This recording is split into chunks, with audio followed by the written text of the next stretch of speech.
మంథని మండలం సోమన్పల్లి గ్రామంలో మనం వడ్ల కేంద్రం దగ్గర ఉన్నాం. సోమన్పల్లి రైతులు రోడ్ ఎక్కి ధర్నా చేస్తే తప్ప ఇక్కడికి కాంటాలు దిగలేదు.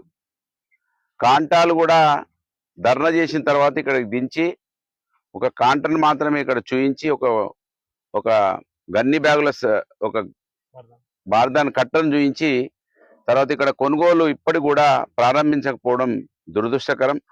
ఇవాళ మంత్రిలో ఎమ్మెల్యే గారు పోలీస్ పహారాలో మార్కెట్ కమిటీని సందర్శించి ఎలాంటి ఇబ్బందులు లేవు, రైతులకు సక్రమంగా కొనుగోలు జరుగుతూ ఉన్నది, రాత్రి ఏదో ఒక విపత్తు వచ్చింది తప్ప ఏం ప్రమాదం లేదంటా ఉన్నాడు. మంత్రి ఎమ్మెల్యే గారు మీరు ఇవాళ కళ్ళు కనబడకుండా బుల్లెట్ ప్రూఫ్ వాహనాలలో తిరుగుతూ ఉన్నారు. మీ తర్వాత మీ తమ్ముడికి కూడా బుల్లెట్ ప్రూఫ్ వాహనాలు ఇచ్చి పోలీస్ పహారాలు తింపుతా ఉన్నారు. ఇవాళ సోమన్పల్లి సెంటర్కి వచ్చి చూడండి, రోడ్డుకు అతి సమీపంలో ఉన్నటువంటి సోమన్పల్లి కేంద్రంలో నెలకు ఎక్కువైంది వడ్లను పోసి. ఇవాళ ఇక్కడ కాంటాలు కాకపోవడం పుణ్యాన రాత్రి వర్షం పడితే దాదాపు 50% వడ్లు తడిసిపోవడం జరిగింది. మళ్ళీ ఇవాళ ఒకవేళ వర్షం వస్తే పూర్తిగా ధ్వంసమయ్యే పరిస్థితి ఉన్నది. ఇవాళ కంచంలోకి అన్నం వచ్చిన తర్వాత కాకి దండకపోయినట్టు అవుతా ఉన్నది. కనుక ప్రభుత్వం పోలీసులను పక్కకు పెట్టుకొని నాయకులు రైతులకు సమస్యలు లేవని చెప్పడం విడ్డూరంగా ఉన్నది. మరీ ముఖ్యంగా మంత్రి ఉన్నటువంటి స్థానంలో కూడా మరి కొనుగోలు ప్రారంభం కాకపోవడం ఇది పూర్తిగా అవమానం. ఇది ఎవరికి అవమానం కాదు, మంత్రి ఎమ్మెల్యేకి అవమానం. కనీసం మీ దగ్గరనైనా కొనుగోలు సక్రమంగా జరగకపోవడం దేనికి సంకేతమో ఒకసారి మరి కళ్ళు తెరవాల ప్రభుత్వం. కలెక్టర్ అయితే కాంగ్రెస్ పార్టీ వాళ్లకు అడుగులకు మడుగులొత్తుతా ఉన్నాడు. కలెక్టర్ 5 పైసల పని కూడా చేస్తాడు ప్రజల కోసం. కాంగ్రెస్ పార్టీ నాయకులు కార్యకర్తలు ఏ పని చెప్తే ఆ పని చేస్తా ఉన్నాడు. కలెక్టరు మీరు అయ్యే చదువుకున్నది కాంగ్రెస్ పార్టీ జెండాలు మోయాలని కాదనే విషయాన్ని గమనించాలని కలెక్టర్ను డిమాండ్ చేస్తున్నా.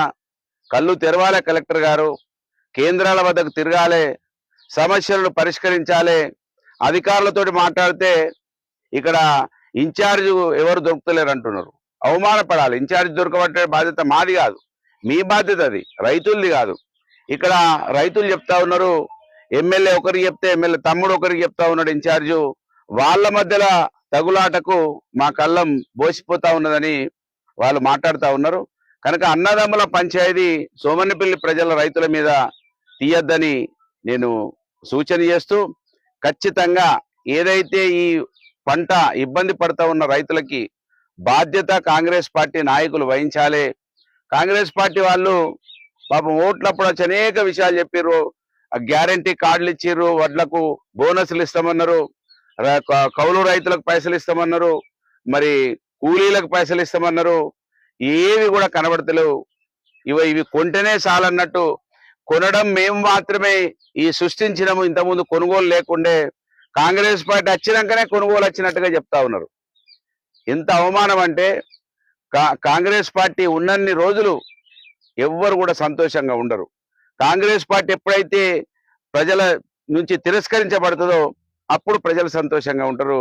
ఇవాళ స్పష్టమైపోయింది, సోమన్పల్లి కేంద్రంలో నెలకు పైచిలుకుగా కాంటాలు పెట్టకుండా మరి కాలయాపన చేసినందుకు అవమానపడాలి. మంత్రి ఎమ్మెల్యే గారు కలెక్టర్ గారు ఇద్దరు కూడా కళ్ళు తెరవాలని డిమాండ్ చేస్తున్నా. రేపు గిట్ల ఒకవేళ కళ్ళం స్టార్ట్ కాకపోతే పోలీసు వాళ్ళు వీళ్ళు వచ్చి రోడ్డు మీద కూర్చుంటే ఆపుతా ఉన్నారు. పోలీసులు కూడా బాధ్యత వహించాలి. రేపు బీఆర్ఎస్ పార్టీ మా శ్రేణులందరూ కూడా ఎంటర్ అవుతారు. ఖచ్చితంగా ఈ రోడ్డును దిగ్బంధం చేస్తాము. ఈ కొనుగోలు ప్రారంభం కాకపోతే తస్మత్ జాగ్రత్త అని హెచ్చరిస్తా ఉన్నాను. ఇక్కడ టార్పిలిన్స్ కూడా లేవు, వీళ్ళకి సప్లై చేయాలి ప్రభుత్వం. అన్ని కూడా సప్లై చేసి కనీసం నీళ్లు కూడా ఇక్కడ పెట్టలేదు. ఏవి కూడా సౌకర్యాలు కల్పించకుండా ఇంకా కూడా నిర్లక్ష్యం వహిస్తా ఉన్నారు. దీన్ని పూర్తిగా వ్యతిరేకిస్తున్నా. ఇప్పటికైనా కలెక్టర్ కళ్ళు తెరిచి కళ్ళాల దగ్గర పరిస్థితులను సమీక్షించి తొందరగా కొనుగోలు ప్రారంభించాలని డిమాండ్ చేస్తున్నా.